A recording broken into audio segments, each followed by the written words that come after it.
میرے عزیز دوستوں اور بزرگوں، آج کا وقت، آج کے موجودہ حالات اور آج کی شیطانی طاقتیں ہمارے دلوں میں خوف پیدا کرنا چاہتی ہیں، مگر قرآن پکار پکار کر آپ سے اور ہم سے کہہ رہا ہے کہ اللہ قرآن میں فرما دیا کہ تم کو خوف سے آزمایا جائے گا۔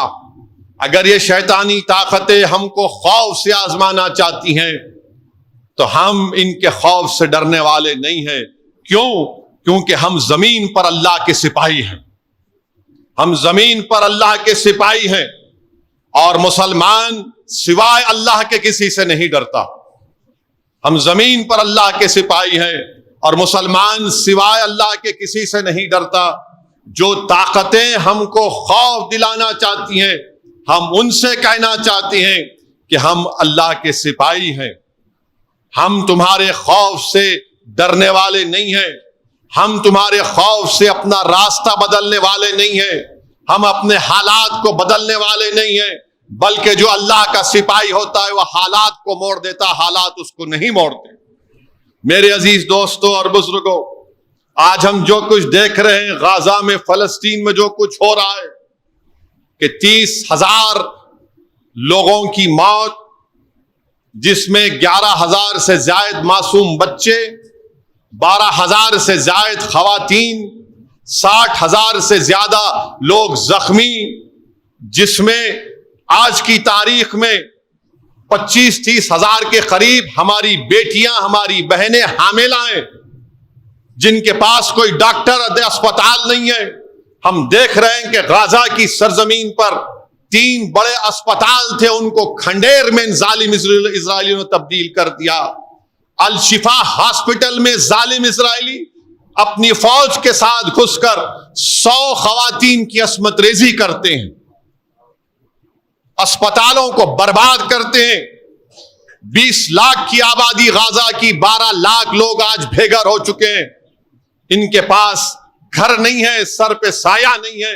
مگر سلام کرتا ہوں ان غزہ کے ان غیور مجاہدین کو، ان کی ماں اور بہنیں اپنی مائیں پکار پکار کر کہہ رہی ہیں کہ میں نے اپنے بیٹے کو کھویا، اپنے باپ کو کھویا، اپنے شوہر کو کھویا، میں نے اپنے خاندان کے 25 لوگوں کو کھویا، مگر وہ ہماری ماں پکار کر کہتی ہے حسبنا اللہ و نعم الوکیل، حسبنا اللہ و نعم الوکیل۔ گھر برباد ہو گیا ہے۔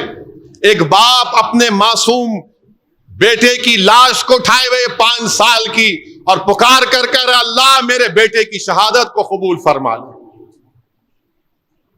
کفن میں لپٹی ہوئی لاش ایک ماں اٹھا کر اپنی بیٹی کی لے کے جا رہی ہے اور کہہ رہے کہ اللہ ہم تجھ سے نا امید نہیں ہے، اللہ ہم تجھ سے نا امید نہیں ہے۔ میرے عزیز دوستوں اور بزرگوں، یہ لوگ، یہ طاقتیں ہم کو ڈرانا چاہتی ہیں، مگر مجھے یقین ہے کہ اللہ سبحانہ و تعالی ضرور ان فلسطینیوں کو سرخرو کرے گا، اللہ ان کو کامیاب کرے گا، اللہ ان کو غلبہ دے گا انشاءاللہ تعالی۔ جو دنیا آج بحری ہو چکی ہے، جو دنیا آج بحری ہو چکی ہے، ان کی تکالیف کو نہیں سن رہی ہے۔ معصوم بچے بھوک سے مر رہے ہیں، جو بچے زندہ ہیں فاقہ کشی سے مر رہے ہیں، دوائیں نہیں ہیں ان کے پاس، مگر دنیا اندھی ہو چکی ہے، دنیا بحری ہو چکی ہے۔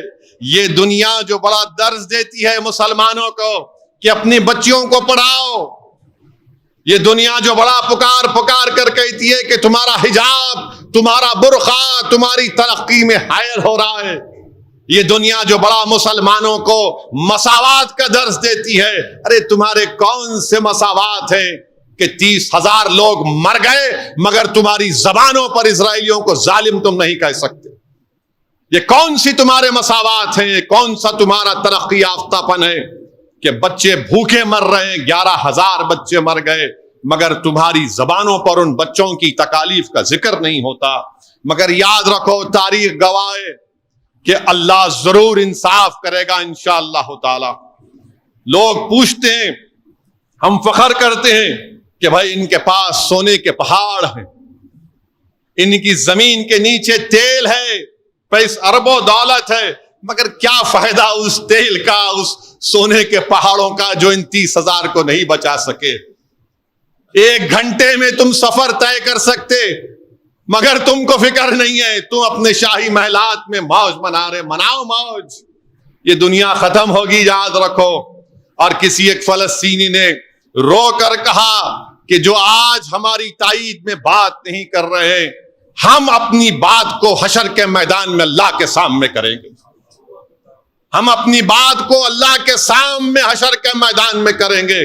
تو تیار ہو جاؤ، جن کے پاس سونے کے پہاڑ ہیں، جن کی زمینوں میں تیل ہے، یہ اس دن تم کو کام نہیں آئے گا جب ایک باپ کھڑا ہو جائے گا اور کہے گا کہ پروردگار یہ معاملہ تھا، میری بیٹی کی عصمت ریزی کر دی گئی، میرے باپ کو مار کر جب میں قبرستان میں دفنایا تو میں دیکھتا ہوں کہ اسرائیلی فوج کے ظالم لوگ بلڈوزروں سے میرے باپ کی لاش کو نکال کر اپنے کتوں کے حوالے کرتے ہیں کہ کھاؤ میرے باپ کی لاش کو۔ تو جب ان کو جواب دینا پڑے گا، ان کو بتانا پڑے گا، مگر ہم سرزمین حیدرآباد میں بیٹھ کر کم سے کم ہم جذبات سے ان سے اظہار یگانیت کر سکتے ہیں۔ یہ سب سے کم ایمان کی نشانی ہے کہ کم سے کم ہم جذبات سے ان معصوم فلسطینیوں کو ہم اپنا پیغام دے سکتے ہیں کہ ہم ضرور تمہاری تکلیف کو محسوس کر رہے ہیں، ضرور تمہاری اس بربادی کو، تمہاری شہادتوں کو، تمہارے بچوں کے یتیم ہو کر ہم جو دیکھتے ہیں، یقیناً ہماری آنکھ میں آنسو آتے ہیں۔ اور سلام کرتا ہوں سرزمین حیدرآباد پر، اور خاص طور سے حیدرآباد کے اس علاقے کے ان تمام مساجد کے ذمہ داروں کو جو ہر نماز میں، جو تراویح کی نماز کے بعد جو دعا ہوتی ہے، تہجد کی جو اجتماعی نمازیں ہو رہی ہیں، اس میں رو رو کر اللہ سے بھیک مانگ رہے ہیں کہ اللہ فلسطینیوں پر رحم فرما دے۔